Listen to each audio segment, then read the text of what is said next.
Hey everyone, and welcome back to the channel. Today we're diving deep into the life of one of America's most fascinating and frankly underrated presidents, Grover Cleveland.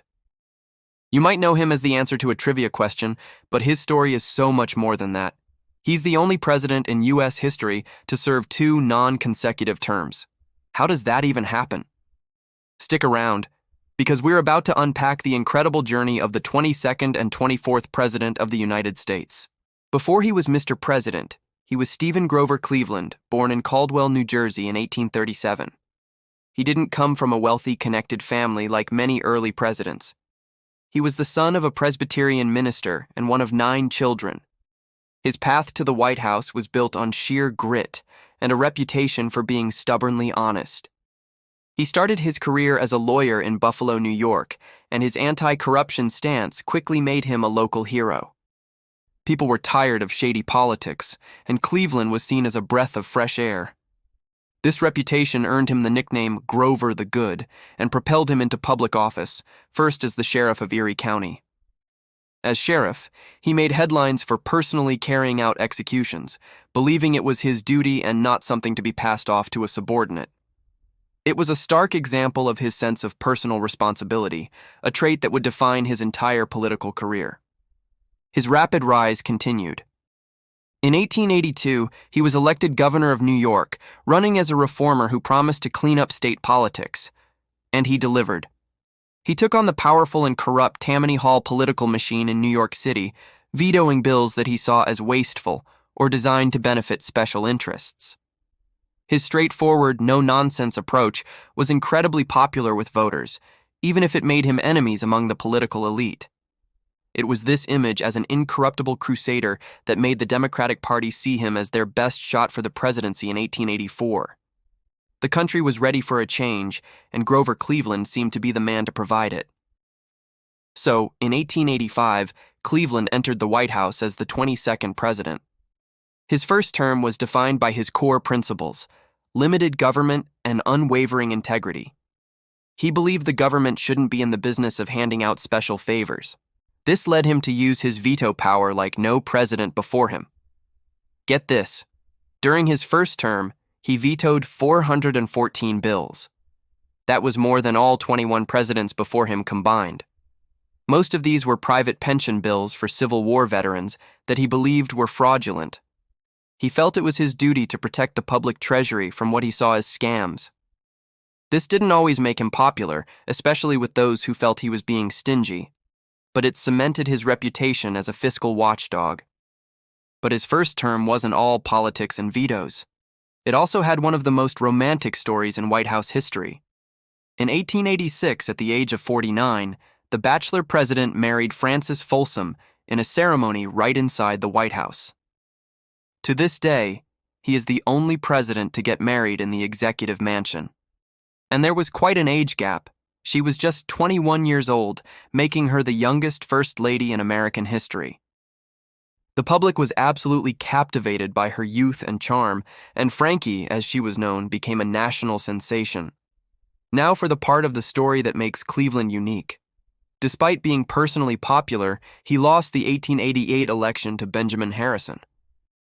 It was one of those quirky instances in American politics where Cleveland actually won the popular vote, but Harrison secured more votes in the Electoral College. It was a tough loss, but as Frances Cleveland left the White House, she famously told the staff to take good care of the furniture because they would be back in 4 years. And she was right.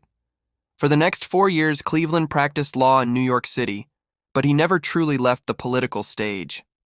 The Harrison administration faced growing economic problems, and the public started to miss Cleveland's steady hand. By 1892, the Democrats nominated him again, and this time, he won. He made a triumphant return to the White House in 1893, becoming the 24th president. This comeback sealed his place in the history books as the only president to serve 2 non-consecutive terms. It's a feat no one has managed to repeat. However, his second term was far from a victory lap. Almost immediately after he took office, the country was plunged into the Panic of 1893, one of the worst economic depressions in American history.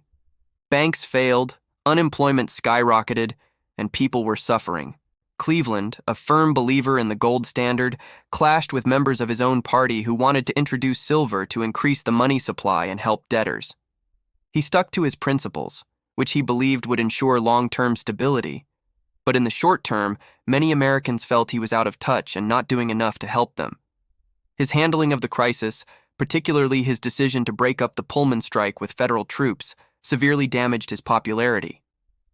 By the end of his second term, the man once known as Grover the Good was deeply unpopular with large segments of the population.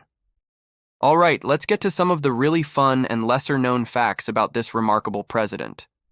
We talked about his unique non-consecutive terms and his White House wedding, but there's more.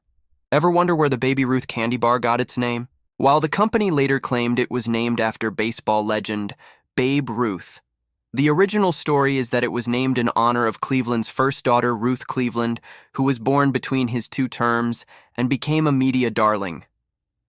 Baby Ruth, as she was called, was a national celebrity long before the baseball player hit his stride.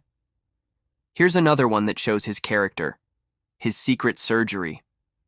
During his second term, doctors discovered a cancerous tumor on the roof of his mouth. In an era before 24-hour news, the president was terrified that news of his illness would cause further panic in the already fragile economy.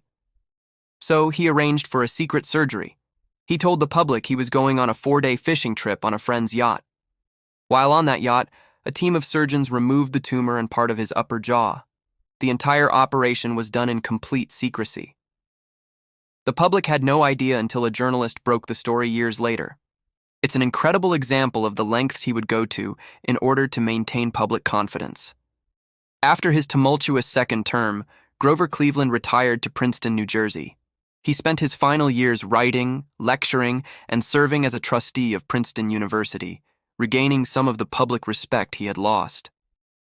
He passed away in 1908. His famous last words were, "I have tried so hard to do right." And really, that sentiment sums up his entire life. Grover Cleveland was a man of principle, even when those principles made him unpopular.